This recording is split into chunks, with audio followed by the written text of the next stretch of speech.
DP3 KKB dibentuk 2017 sampai dengan sekarang. Dinas ini mengampu 3 urusan kewenangan, yakni urusan pemerintahan wajib yang tidak berkaitan dengan pelayanan dasar. Untuk urusan pemberdayaan perempuan dan perlindungan anak, ini kami berurusan dengan Kementerian Pemberdayaan Perempuan Perlindungan Anak Republik Indonesia. Dan untuk urusan administrasi kependudukan dan pencatatan sipil, ini dengan Dirjen Dukcapil Kemendagri.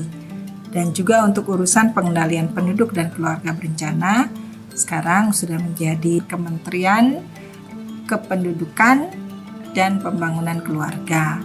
Dulu adalah BKKBN, sekarang juga menteri ini tetap nomenklatur BKKBN-nya juga ada. Dan kewenangan urusan 3 urusan ini dilaksanakan oleh 6 bidang. Jadi 1 sekretariat, 4 yang bidangi, dan 1 UPTD PPPA.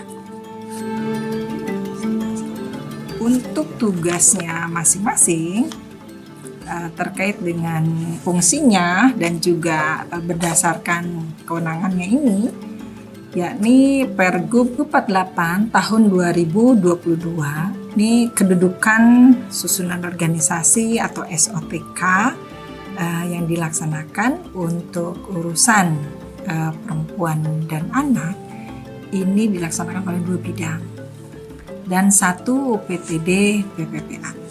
Sedangkan untuk pengendalian penduduk dan KB 1 bidang dan administrasi kependudukan 1 bidang. Untuk urusan perempuan dan anak, ini melaksanakan terkait dengan pengarusutamaan gender dan juga pemberdayaan perempuan.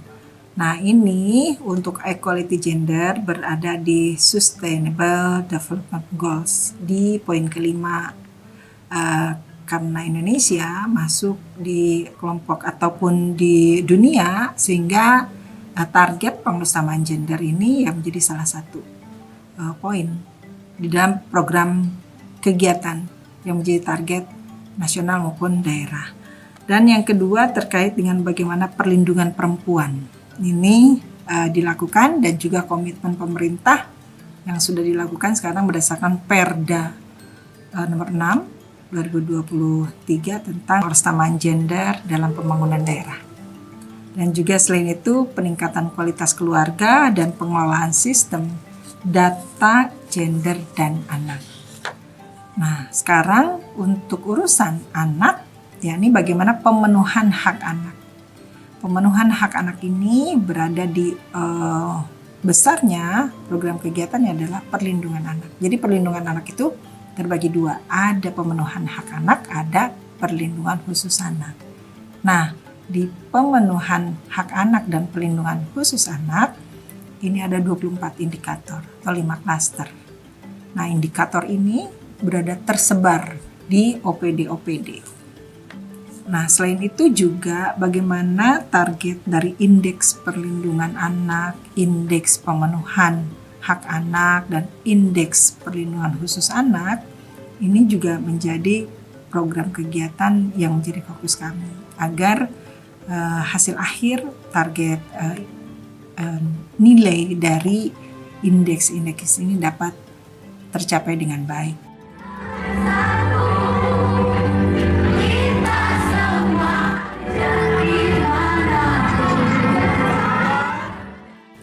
Selanjutnya untuk urusan adminduk atau administrasi kependudukan dan pencatatan sipil, tugasnya adalah bagaimana pendaftaran penduduk juga dapat terfasilitasi, pencatatan sipil juga dapat diberikan karena hak-hak sipil ini harus diperoleh oleh seluruh masyarakat, dan juga pengelolaan informasi administrasi kependudukan.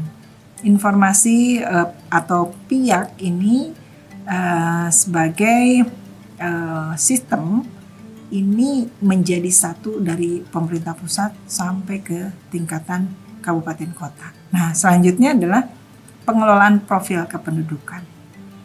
Dan untuk pengendalian penduduk dan KB itu sendiri, Tugasnya adalah bagaimana pengendalian penduduk dan juga pembinaan keluarga berencana, dan juga bagaimana pemberdayaan dan peningkatan keluarga sejahtera.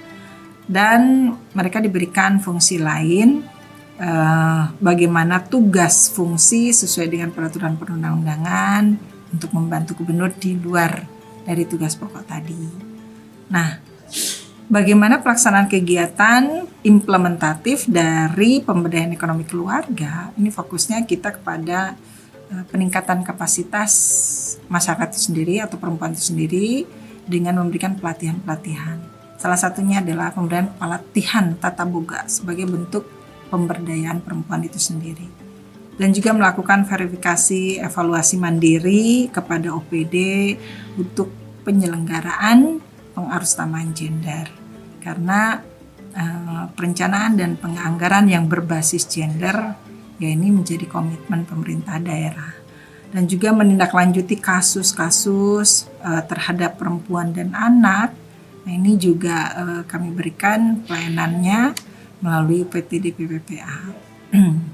Dan selanjutnya juga terkait dengan perlindungan sosial terhadap korban pelecehan seksual, rehabilitasi seksual, bahkan juga korban pelecehan seksual ini ya bagaimana kita memberikan penjangkauan, pendampingan, dan juga bekerja sama dengan aparat penegak hukum terkait dengan pelaksanaan dari penanganan kasus-kasus yang ada di masyarakat itu sendiri. Nah, untuk periode sekarang kita menyesuaikan dengan visi atau pilar visi Indonesia Emas dari Bapak Presiden Prabowo dan Bapak Wakil Presiden Pak Gibran, dan juga 8 asta cita, sehingga visi misi Indonesia Emas ini secara otomatis akan berpengaruh kepada program kegiatan menjadi fokus dari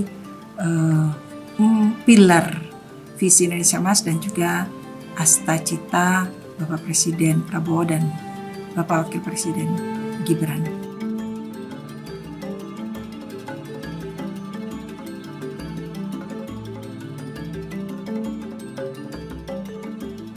Dan selanjutnya masuk kepada perencanaan, pelaksanaan, ya nanti juga ada terkait dengan monitoring, evaluasi, dan pelaporan, serta pengawasannya.